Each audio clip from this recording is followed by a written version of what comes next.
Yo, what's up, Facebook, YouTube? It's your boy back again on this beautiful Wednesday night. Here, each and every Wednesday night, you know how we do it. Sports Talk with KC, each and every Wednesday night, 8 o'clock, right here on YouTube. Also, we're broadcasting for the first time ever live on YouTube Live. Um, Please go subscribe to my YouTube channel, TitletownTV, and check out the playlist for Sports Talk with KC. All episodes will be on there. Um, Shout out to my boy, my fellow co-owner of Titletown TV, Lamar Pullum, out here doing his thing in the comedy world.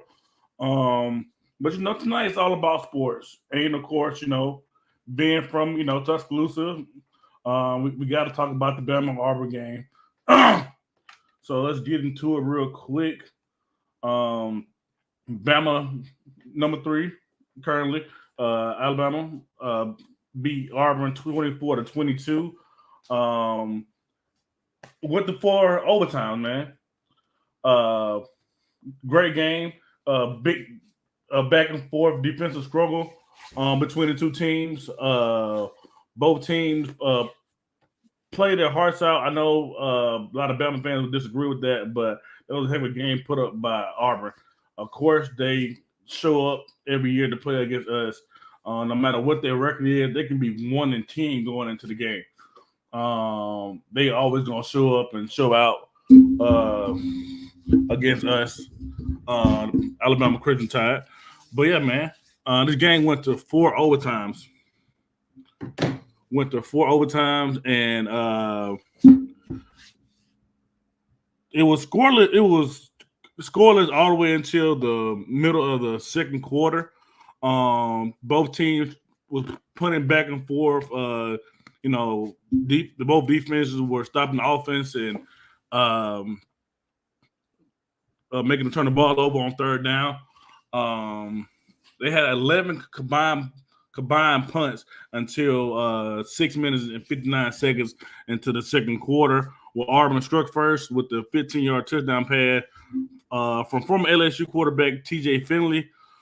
His pass was completed to wide receiver Kobe Hudson.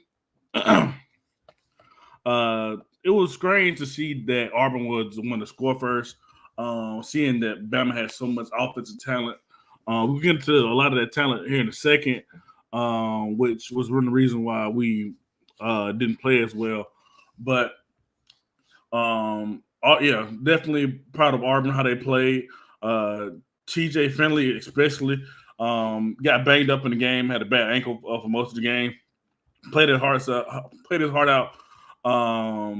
Led his team to overtime. Of course, obviously they lost, but 2-point loss to one lost Alabama team is pretty good. I see we got a few people watching right now. Got any comments? Please drop your comments on your opinions on the game. Got any questions for me? Please ask them. Just wanted to talk to y'all about this weekend game, the college football makeup in general, the playoff hunt coming up, championship game. Let's continue to go through the Auburn Alabama game. But like I said, Auburn held Bama scoreless until 4 minutes left in the game in regulation. I'm sorry. Alabama kicker Will Riker kicked a 30-yard field goal from Auburn's 12-yard line with 8 minutes and 47 seconds left in the game. As mentioned, yeah, man, it was kind of hard to watch Alabama struggle the way it did. Was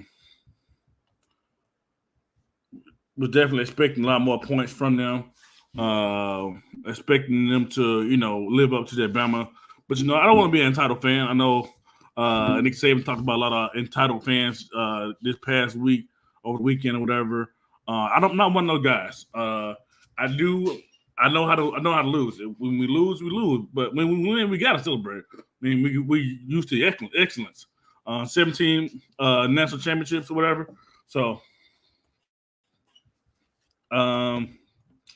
let's see. Big reason for Alabama's early game offensive struggles because They lost top wide receiver Jamison Williams in the first quarter due to an ejection. He was targeted while covering the player while covering punts. He did lead with his helmet. I know it was a lot of controversy about whether his hit was clean or not, or whether he was targeted or not.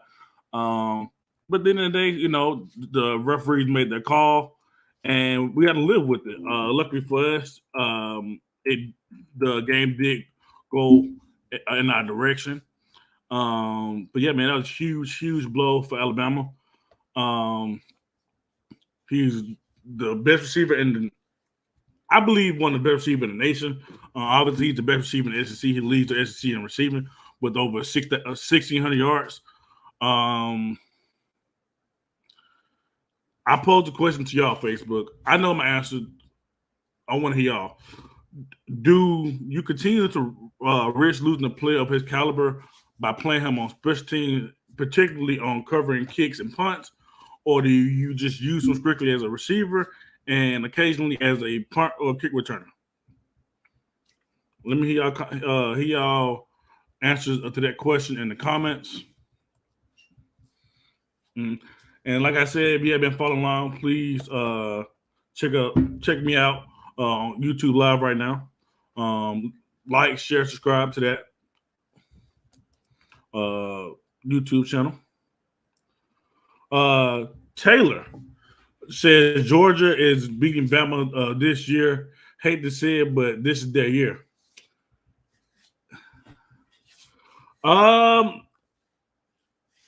Yes, they've had a great season, but I'm going to be a home on this one. I don't think they're going to beat Bama. I think it's going to be a very close game. I know a lot of people would question my beliefs on that because of the way Bama played last week, and a lot of times throughout the season we have struggled. But I do believe offensively, I think Bama is good enough to score on Georgia's defense, as long as the offensive line is blocks and protects Bryce Young and the backs we have. Trey Sanders. I know B-Rob isn't a go this weekend. I know we have some emergency backs and Slade Bolden and some other guys in the backfield. But yeah, I definitely see Bama scoring on Georgia's defense. Now, definitely see them stopping Georgia's offense as well. Their offense isn't nowhere close to as good as their defense is currently. We'll see what happens this weekend, but I do see Bama upsetting Georgia. Also, Taylor said use him as a wide receiver. Yes, definitely use him as a wide receiver only because plays like that, it shouldn't happen. Even going into last year, I know we had made that same mistake going last year's national championship game. Devontae Smith, he played a lot of special teams, more as a returner than as a coverage guy. But yeah, you want to see your best receiver or your best playmaker in general playing a side of the ball that he shouldn't have to. There's plenty of guys on that offense, defense, guys who walked on, whatever it is, who can better fit a role. And if they can't, at least, are sustainable enough to try to do the job. I know that they have plenty of 5-star guys, 4-star guys who can definitely fill their shoes in. Back to your Taylor, the comment, Georgia has a hell of a defense. The offensive line is garbage. Our offensive line is definitely garbage. Excluding one person. Evan Neal holds it down for us on the left side of the left tackle. Definitely want to see improvement by the offensive line, especially to the right side. Now they've been shuffling things with Chris Owens and Damian George over at the right tackle position, and Dalcourt in and out of the center spot. Hopefully they have a better game plan going into Georgia because they're definitely going to need it against Jordan Davis and Anobi Deegan and the edge rush they have. I can't remember the name at the moment. He has a very tough name to say. But yeah, as long as that offensive line holds up against Georgia defense, we will be able to score. Bryce Young is one of the best quarterbacks they have ever had in general at Alabama. I know there's been a lot of debate going into late down the season has came, I'm saying, almost over now. Where does Bryce rank in all-time quarterbacks at Alabama? Um, I put him right under Jalen, and only because it's 2-1 for me. Pure passer standpoint at Alabama only. Not talking about what he's done in pros, which he hasn't done much right now. So not many of the quarterbacks at Alabama have done much up until this point in the pros. Let's see. Mac 2. Jalen 2. And Mac and Bryce.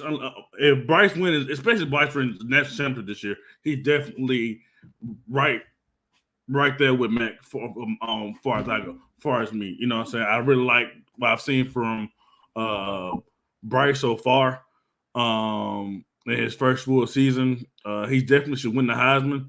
If not, I can see one of the defensive guys winning that award. Aiden Hutchinson or George Karlaftis from Purdue, one of those guys like that. Or even Kenneth Walker from Michigan State, a running back. What else? Oh yeah. Speaking of Bryce, he didn't play his best game statistically. He was down his best receiver for most of the game, or really the entirety of the game, pretty much. We lost in the first quarter. He only completed 25 passes, threw the ball 51 times, had over 300 yards, 317 yards. She had 2 touchdowns and also an interception.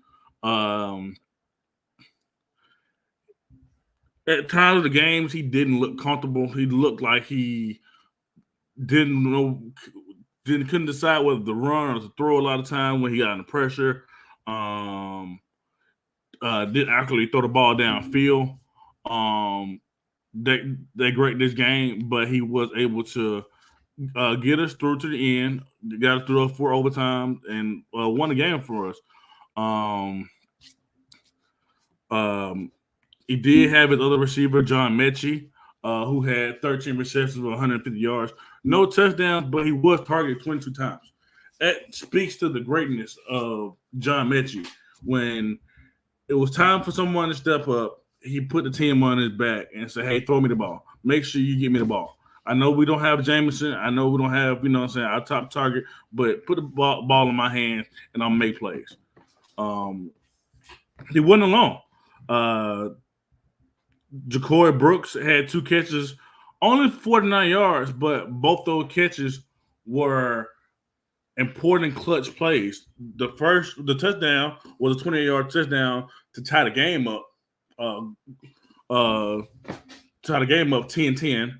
And then also his game where a 2-point conversion in the 4th overtime to seal the deal for Alabama. Yeah, man. It was great to see other guys step up in Jamison Williams' absence.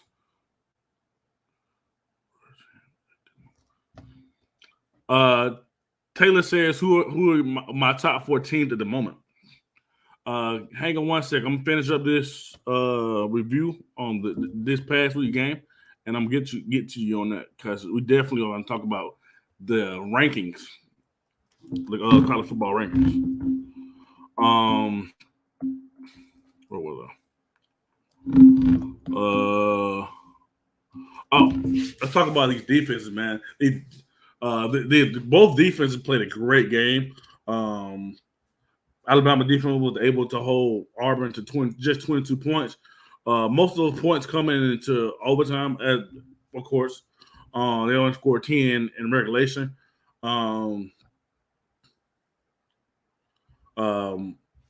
that defense smothered TJ Finley the whole game. We had a bunch of sacks. I think Will had one. Will Anderson had one. Dallas Turner had another sack and a half, if I'm not mistaken. So did Phil Mathis. Big Phil.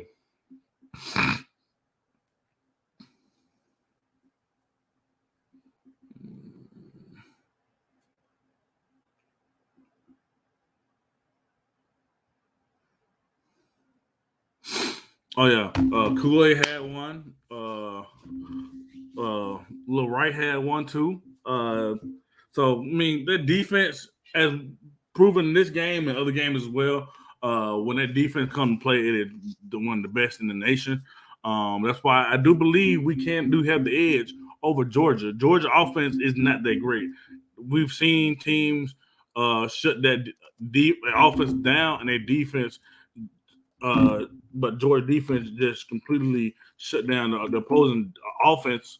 The opposing offenses they go against to nothing, pretty much. Haven't allowed very many points this season. But yeah, there was a little quick review on the Bama Auburn game. As it stands right now, not my top 10, but the national top 10. Georgia at 1, Michigan at 2, Alabama at 3, Cincinnati at 4, Oklahoma State at 5, Notre Dame at 6, Ohio State at 7, Ole Miss at 8, Baylor at 9, and Oregon at 10. Taylor did ask me what was my top 4.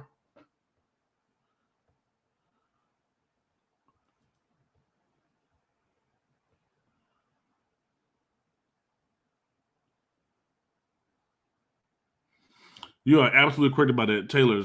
He says, I know it was a close game, but some people do need to realize the Iron Bowl is so big, no matter what, you always have to come play. Yes, no matter what, no matter how bad Bama might be, which we're not gonna be bad for a while.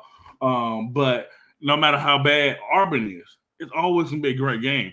That kick 6 game from years ago when Chris Davis ran back that kick, Bama was going to the national title game, bro. Easily. Completely turned up the whole changed the whole season. A 6-5 Auburn took Alabama to 4 overtime, man. This close with the injured quarterback, with their quote unquote starter Bo Nix out for the season.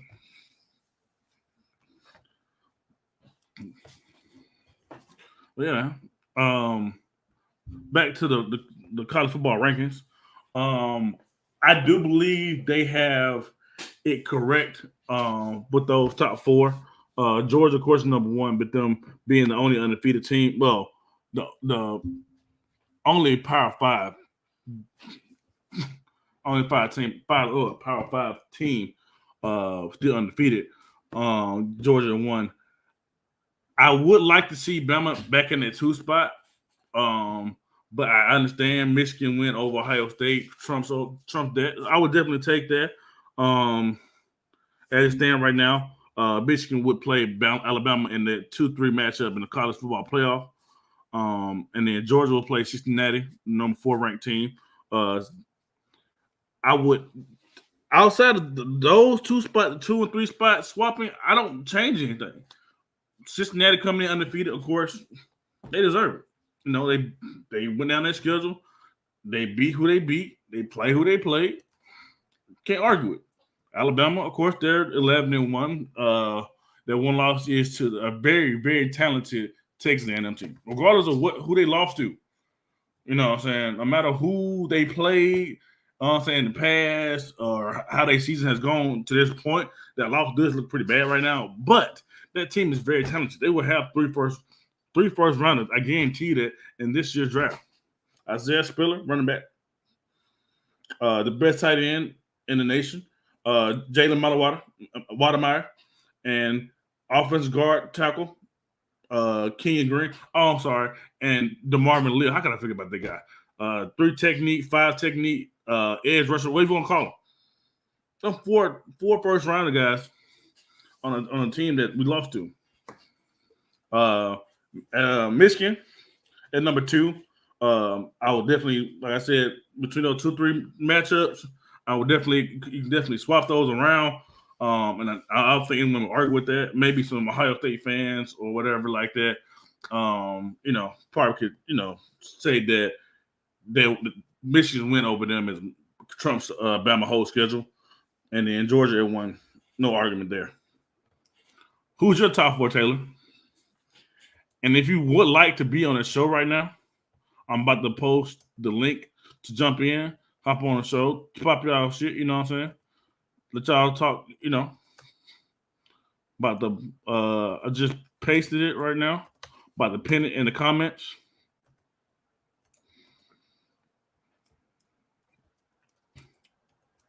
Yeah, the latest comment is the StreamYard link to how to get on the show and talk. To appear on the show right now.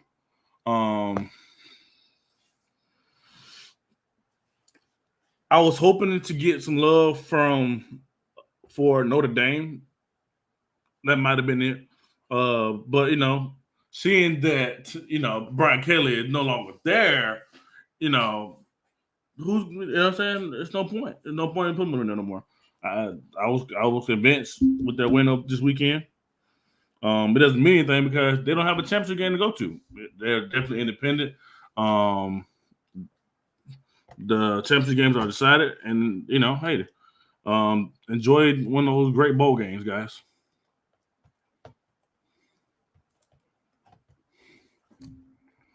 We lost all the comments.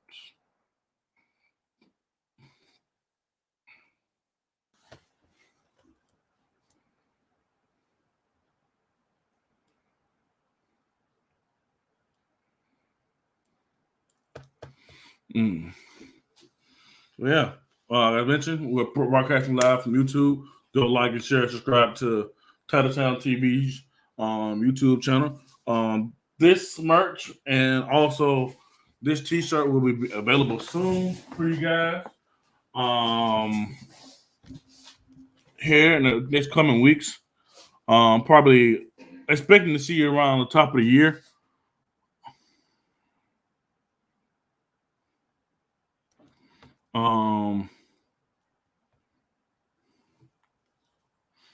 Yeah. Look out for the Titletown TV official merch coming to you soon. Yeah, with the season ending, I like to do a mock draft now that everybody has played the regular season out. And as it currently stands, I'm only going to do 10. This is current standings, not doing no Vegas odds, predicting the future, who might have this pick, who might have this pick. I'm just going straight to how it is right now. And as of right now, the number overall pick is going to the Detroit Lions. And Detroit are in a very lucky position right now. They have the pick to determine the rest of the draft pretty much. Because they have the opportunity to pick between 2 generational pass rushers in Aiden Hutchinson and from out of Michigan, in-state kid, or number overall pick favorite Kayvon Thibodeau, edge rusher out of Oregon. Neither one of these guys are let's see who's a great pass rusher recently aren't Chase Young or JJ Watt or TJ Watt, but they definitely could elevate one of these wicked teams that are picking at the top of the draft, put them over the hump. Detroit don't have a quarterback issue at the moment. A quarterback isn't the reason why they're failing right now. They're not playing as well. It is not a quarterback to pick in this spot. it's a weak quarterback draft. And like I mentioned, Jared Goff isn't the reason the Lions are picking up one right now. They have so many holes in other positions that they should be addressing, and particularly defensive end. They've been looking for edge rushers since losing Ziggy Ansah years ago, and they definitely will come through with at least one guy in this draft to fill that hole. And that guy, for me personally, if I'm picking, I'm taking Aiden Hutchinson. I think he's more of a complete pass rusher than Thibodeau is. He's more of a speed guy, real twitchy, smaller, probably can play some outside linebacker. But Aiden Hutchinson is your old school hand in the dirt, 0 to 100, always high motor, defensive end, doesn't play high, good underneath, can beat you with power, can beat you with speed. Parker can line up at the 3 technique or the 5. It doesn't matter. Split him out wide at the 7. It don't matter. You know what I'm saying? Or make him, you know what I'm saying? Just all around pass rush in general, not just a pass rush specialist like a typical Thibodeau might be in the league. So yeah, I'm definitely going with a guy like that.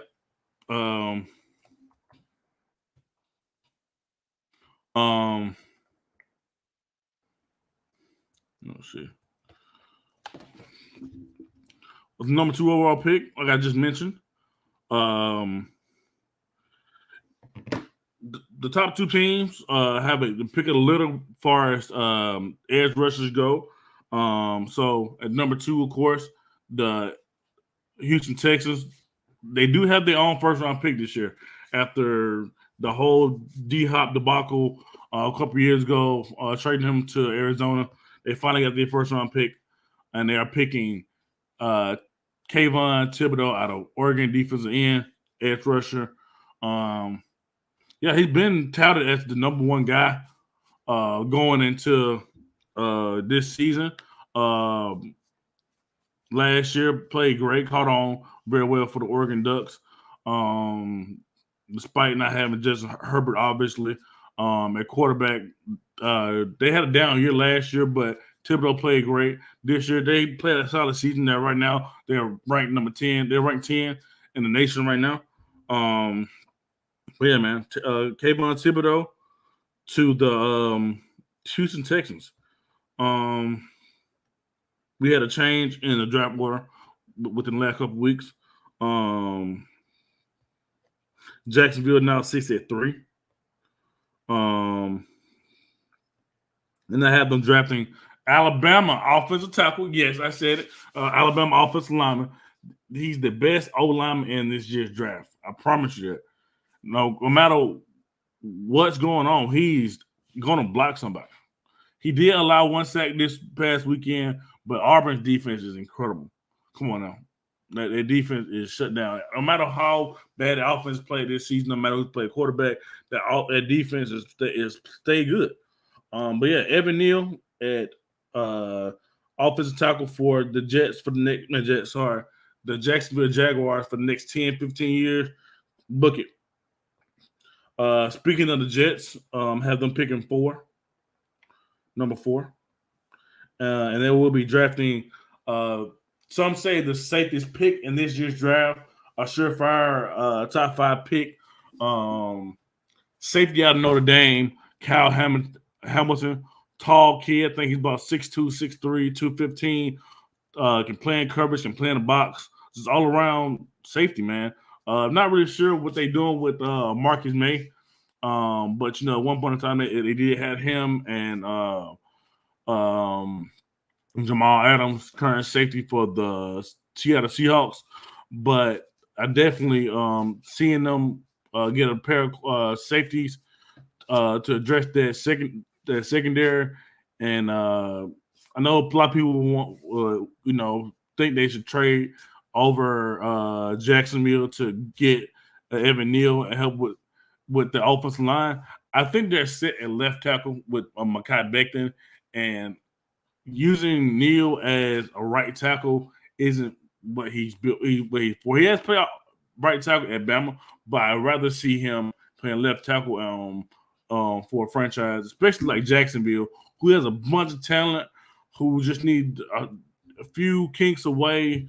They have a great running back in James Robinson. They have former number one overall pick and Trevor Lawrence. We know how good he was at Clemson, and has showed flashes of being an elite quarterback in the NFL this season. Had a couple receivers that he can work with and grow with. They still not sold on Walker Willard just yet, and then Cam Robinson, his up and down play mixed in with his injuries, it's not looking well for him. So yeah, definitely Evan Neal, number 3 for the Jaguars. Number 4, Kyle Hamilton, safety out of Notre Dame for the Jets. As of right now, the Jets have back-to-back picks. Back-to-back picks because of the Seattle deal. Like I mentioned, Jamal Adams was traded there to Seattle for a first-round pick, and Seattle is paying just that bad. Surprisingly enough. Yeah, I have them selecting another secondary player, and Derek Stingley Jr., a corner out of LSU.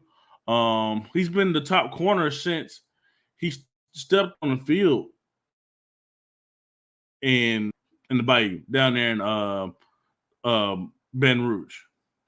Yeah, Stingley plus Hamilton, and then those players they already have on the defense like Marcus May, Carl Lawson, Quinn Williams, another Bama guy.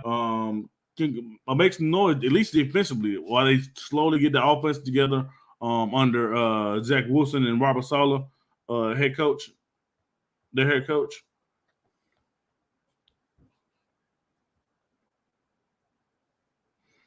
Oh, Taylor said,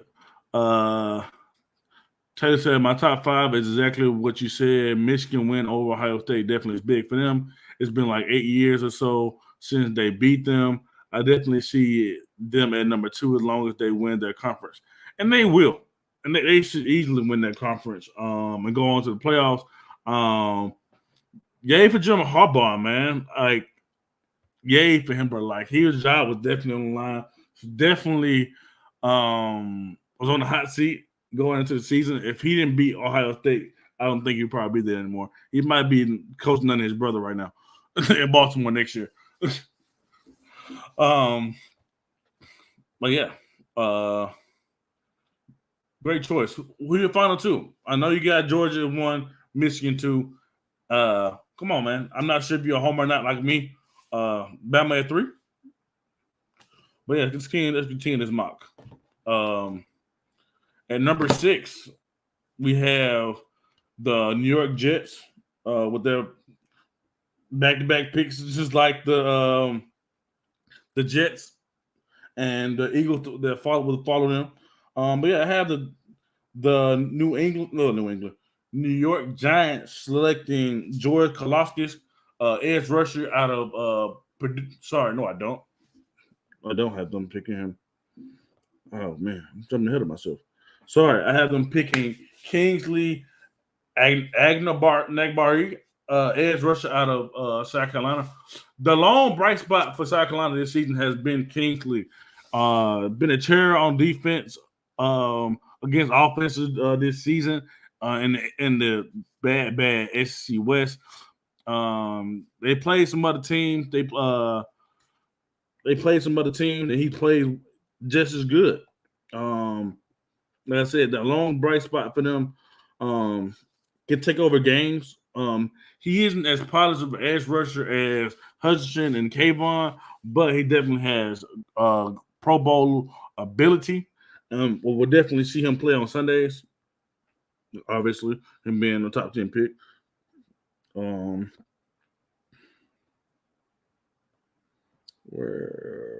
How many sacks he had this season?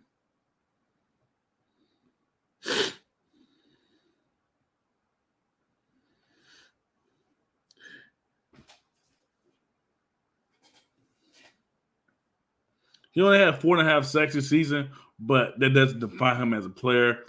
He's very disruptive. Probably has been getting a lot of double team this season. But yeah, definitely. Kingsley Agnar Agbar. I'm gonna get his name right next time I'm on here. But yeah. At number 7, have the New York Giants picking again. And I have them picking Akeem. Let me make sure I say his name right. Akeem Egwanu. Guard tackle, it doesn't matter. He's gonna be great. Where you put him at. The Giants currently have Andrew Thomas playing left tackle. So he assumed that he would play in one of the guard spots or at right tackle. It doesn't matter where you put him at. He's just a great player overall on the offensive line. That needs a lot of help. A lot of people would say, why not pick Daniel Jones? What had Daniel Jones done wrong this season to warrant that? Giants hasn't played well as a team. We picked one defensive player, one offensive player. They have needs on both, especially in the trenches. O-line, D-line. It starts up front. And as long as they're not blocking for Daniel Jones, he's not gonna be successful. As long as receivers aren't getting open, he's not gonna be successful. Period.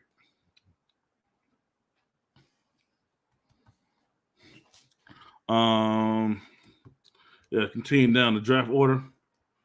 At number it's not number 18.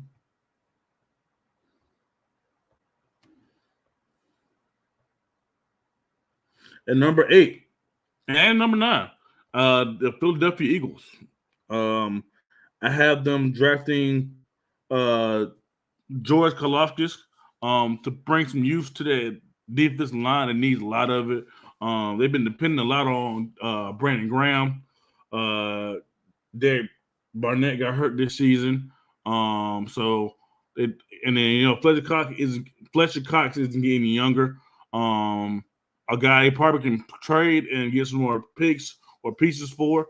So definitely keep an eye out for George Karlaftis in that spot.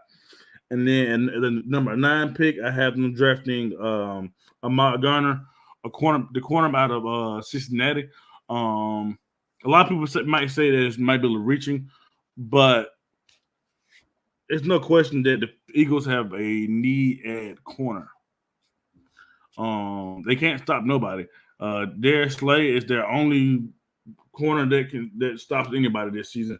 Everyone else has been getting torched. But yeah, he's my second-ranked corner on the board. I like his length. He had a future Pro Bowl written all over him in a few years. Give him a few years to develop on that system. I definitely can see them drafting the Eagles. The Eagles drafting Ahmad Gardner. And finally, at number 10, the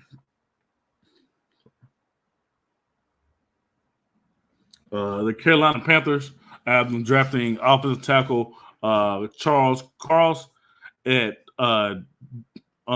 plays offensive tackle for Mississippi State. That team is a lot better than what their record shown over the season as well. They have a lot of players on that team. A quarterback is very talented. They got some talented receivers as well. And that one reason why they had some success against Alabama was because of Charles Cross, who made plays across the offensive line and helped them get, positive yardage, kept them the chains moving for them. Yeah, and that was my top 10. As mentioned, Hutchinson at 1, Thibodeau at 2, Evan Neal at 3 to the Jaguars. The Jets back-to-back corner picks. Defensive back picks with Kyle Hamilton in safety and cornerback Derek Stingley. Giants back-to-back picks. Agbardi,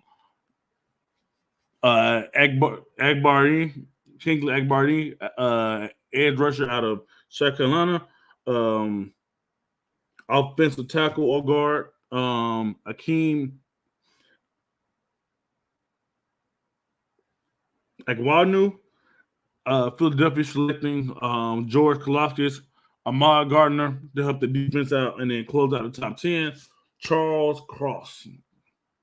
You guys drop your top 10 in this year's draft in the comments. Let me know what y'all thought of mine. Let's keep it moving. All right.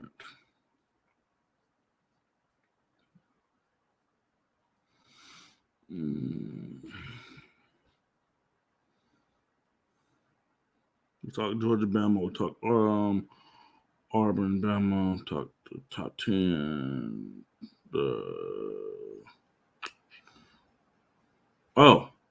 NBA news.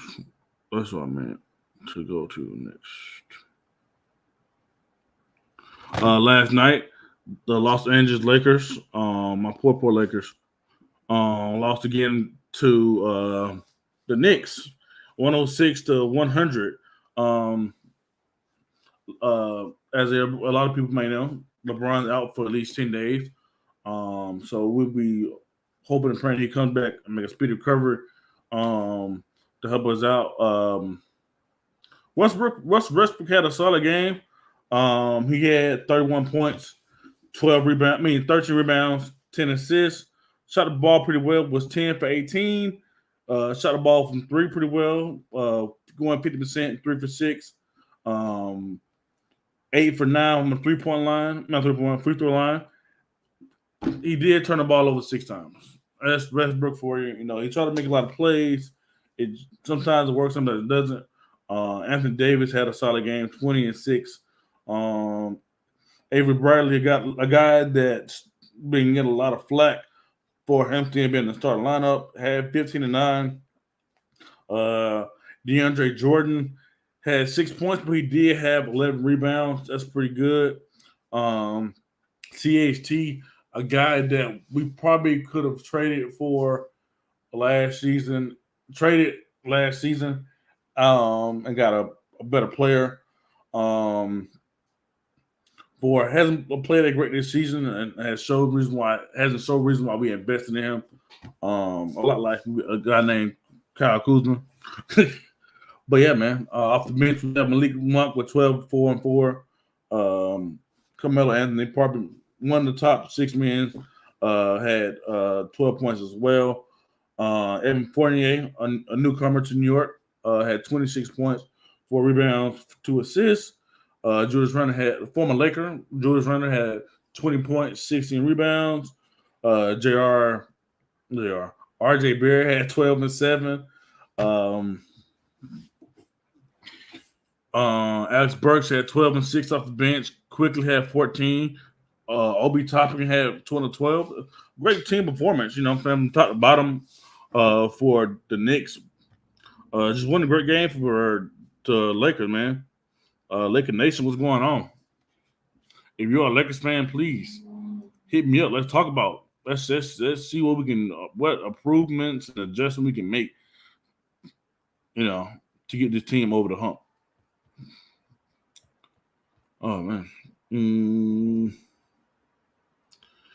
Portland Trailblazers. They defeated the Denver Nuggets last night behind CJ McCollum's 32 points. Damian Lillard didn't have a quiet game. He had 25 points, 5 assists. Nolan Powell contributed 15. Nazir Little had 13 points and 5 rebounds off the bench. Anthony Simmons, 14 points, 5 rebounds off the bench as well. Michael Green, former Alabama power forward,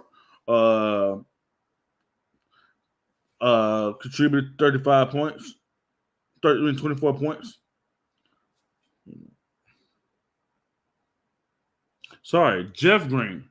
Mike Green had 9 points and 5 rebounds to go along with Will Barton's 11, Aaron Gordon's 11, and Monte Morris 15. Dallas Mavericks beat The Clippers in overtime 112-104.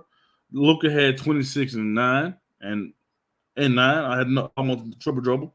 That boy is a beast, man. Kristaps Porzingis had 30 points, 7 rebounds. Finney Smith had 17 points. And Young Hardaway had 13 points. For the Clippers, Paul George had 26, 9 rebounds, 6 assists. Ray Jackson had 31 and 10.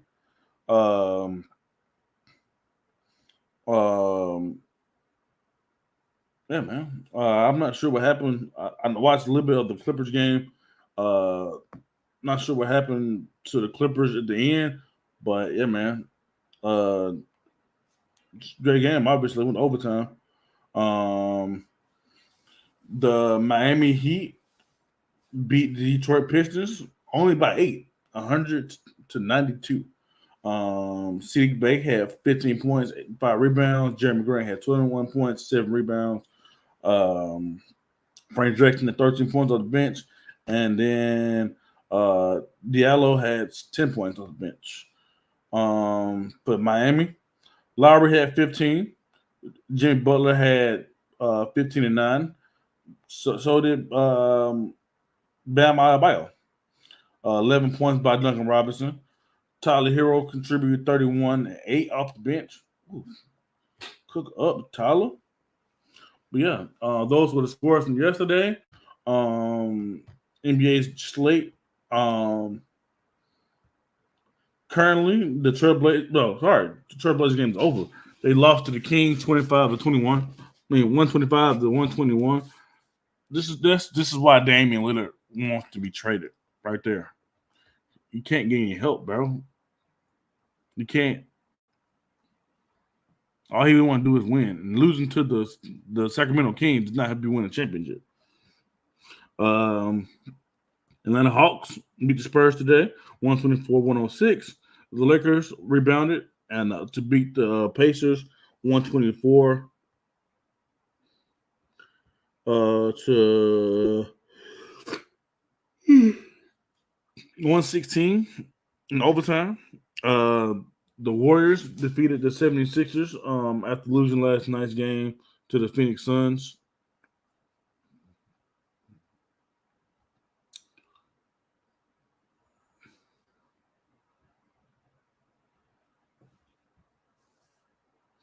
Uh, 116 to. I'm looking at the wrong game slate. Boy, I knew I was wrong. Sorry, guys. The Lakers played the Kings last night, 1-7, and beat them 117-92. The Trailblazers beat the Pistons 110-92. The Warriors lost last night, like I mentioned, 104-96 to the Suns. Memphis beat the Raptors 98-91. Brooklyn beat New York 112-110. Yeah, I knew it wasn't sounding right to me. I got the wrong schedule. Sorry. And currently, Atlanta is beat the Pacers 114-111. 76ers are tied up with the Celtics at the moment with 2:14 left, 82-82. The Bucks are in the close game with the Hornets. Come on, Bucks. Out of defending champs. 97-95 going into the fourth. The Mavericks have a 19-point lead going into, with halfway through the fourth quarter, 116-87. The Thunder are beating the Rockets 85-77. The Cavaliers beat Miami today, 111-85. Wizards beat the Timberwolves 115-107. The Magic beat the Denver Nuggets 108-103. And then the Kings and the Clippers still have yet to play today. Sorry for the mix-up again. That's my fault. I was looking at the wrong page. But, yeah, man. We're closing in on 9 o'clock. On I'm gonna take this time out to let y'all have any questions. A quick little Q&A for me. If you have any questions about myself, about the show, about sports in general, got any opinions you want to share, any hot takes you want to talk about right now, feel free to share. Like I mentioned earlier, the link to hop on this right now is in the comments. Just click it. I add you to the chat.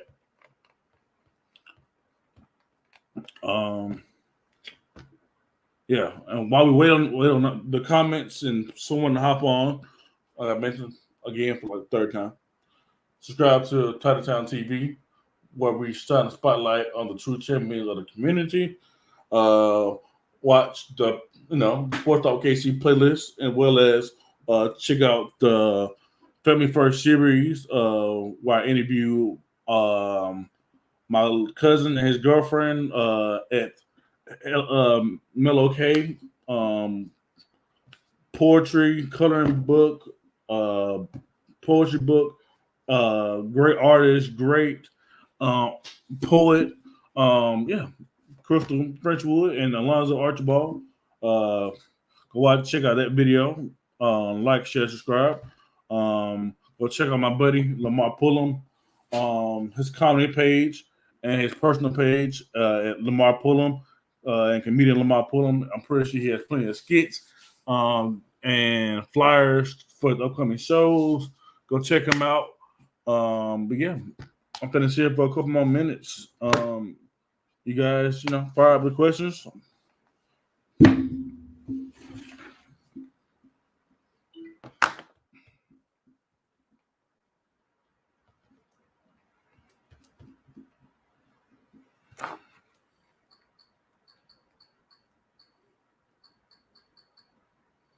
Oh yeah, another thing.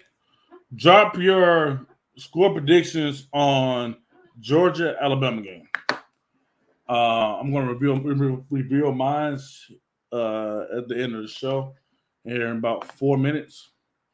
Yeah, and we're giving away a gift card as always to your favorite place. So drop your favorite restaurant and your score predictions to the Alabama Georgia game this weekend, SC Championship game. Yeah, so for the moment, this has been Sports Talk with KC. I will see you guys next Wednesday night at 8 o'clock. Oh, I know what I mentioned. Thanksgiving. How could I forget Thanksgiving? My bad. Yeah, man. I hope you guys had a great Thanksgiving. Enjoyed your family. I really enjoyed mine. For the family, I didn't see this year because of COVID and everything going on in our lives. I love y'all. I miss y'all. I can't wait to see y'all soon.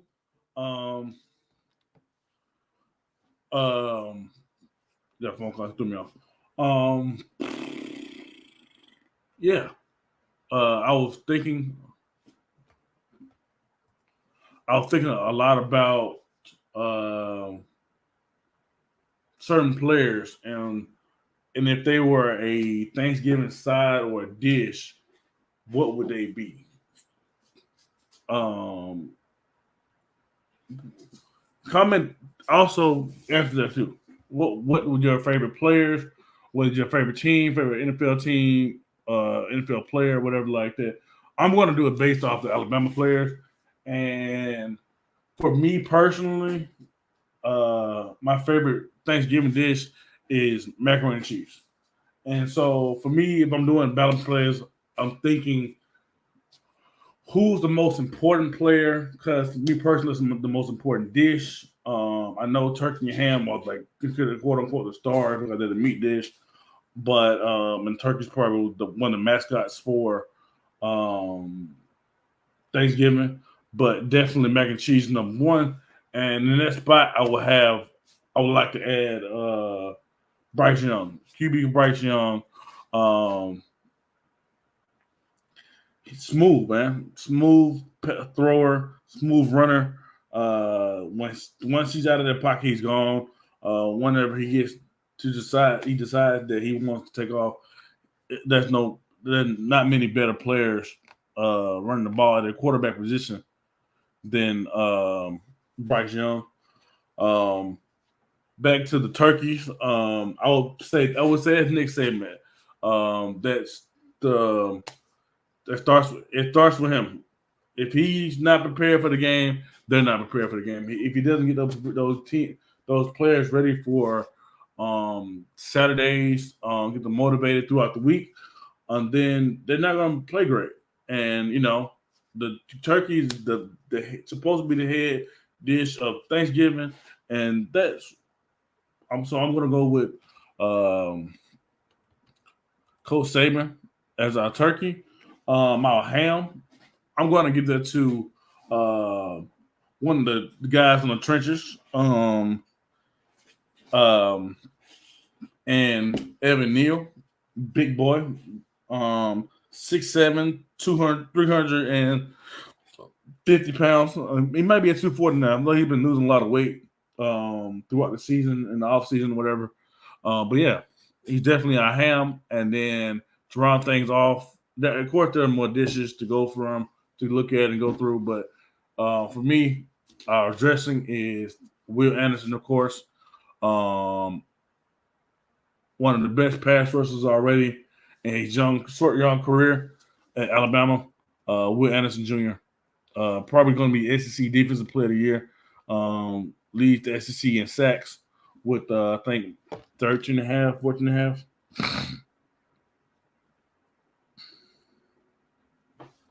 But yeah, those were my Thanksgiving dishes for my favorite college football team.